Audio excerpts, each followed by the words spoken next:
Como vencer e depois de vencer, como não perder o que foi conquistado. Vou lhe contar a história de 3 impérios, resumidamente. Pelo fim do século XII, início do século XIII, se levantou um grande jovem, Gengis Khan.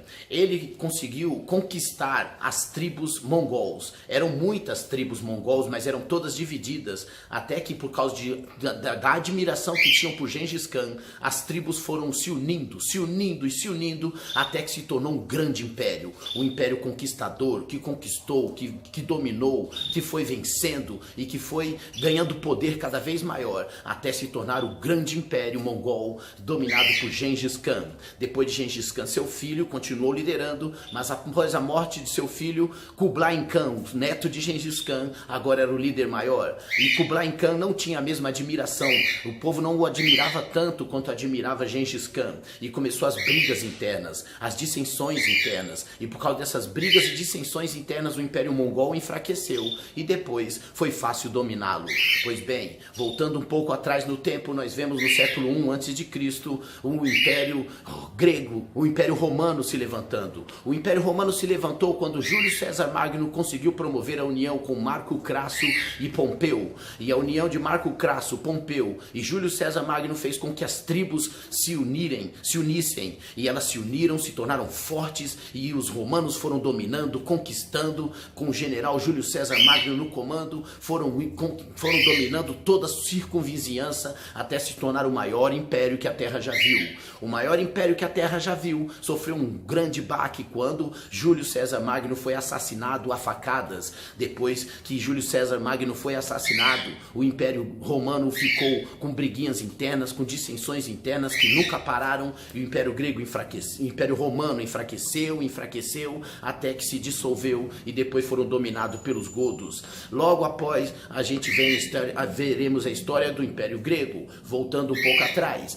Alexandre Magno, com 20 anos, por volta do século IV a.C., foi admirado pelas tribos gregas, e por causa dessa admiração, as tribos gregas se uniram, até que o Império Grego foi fortalecendo, crescendo, dominando em sua volta, e se tornou também um dos maiores impérios que a Terra já viu. Mas com a morte de Alexandre Magno, talvez por envenenamento, Alexandre Magno, meio depressivo, morreu, e o Império Grego foi dividido em 4. E aí, com essa divisão começaram as brigas internas, as dissensões internas, e então chegou ao fim também do Império Grego. O que esses 3 impérios têm em comum? Vou lhes dizer o que esses 3 impérios têm em comum. Eram tribos divididas, até que foi promovida a união por causa da admiração de um homem. Eles admiravam o homem e se uniram através da influência desse homem. E por causa dessa união eles se tornaram fortes de tal forma que se tornaram grandes impérios na história. Mas também os 3 têm o mesmo problema em comum.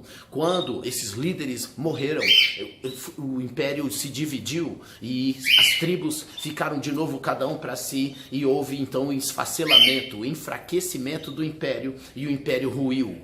Os 3 têm a mesma coisa. Quando se uniram, se tornaram fortes conquistadores e dominadores, mas após ganharem, se tornarem fortes conquistadores e dominadores pela morte dos seus líderes, que eram admirados, então se dividiram, enfraqueceram até ruírem. O mestre nos ensina que toda casa dividida enfraquecerá, todo reino dividido não subsistirá.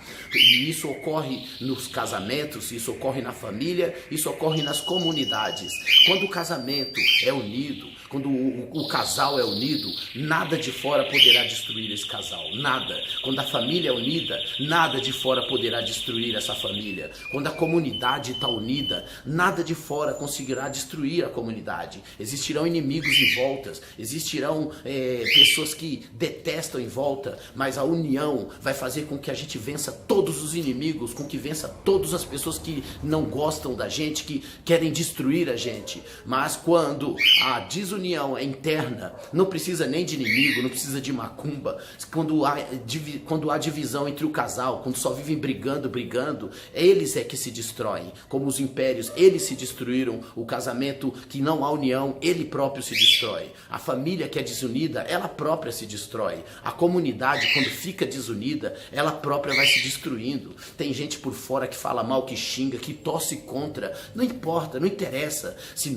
a comunidade se mantém unida, vida. A gente vence tudo, conquista, realiza sonhos, ajuda uns aos outros, mas quando começa a desunião, briguinhas, intrigas, criancices, tribulações, dissensões, sim, os inimigos vão dando risada enquanto nós mesmos se destruímos. Os inimigos vão dando risada enquanto nós mesmos nos enfraquecemos. Por isso, precisamos de um grande líder dirigindo a gente, não essas pessoas que nos detestam, não as pessoas que torcem contra o casamento, contra a comunidade, contra a família. Precisamos seguir esse líder, admirar esse líder ao máximo possível para que ele nos dirija num só ideal. O nosso líder é Cristo, não é Gengis Khan, não é Júlio César Magno, não é Alexandre Magno, é muito maior do que eles, é Jesus Cristo. E se mantermos a nossa mente num só espírito, em comunhão e união, seremos imbatíveis e conquistadores, e depois não perderemos, pois Jesus continuará nos protegendo. Tenha um bom dia.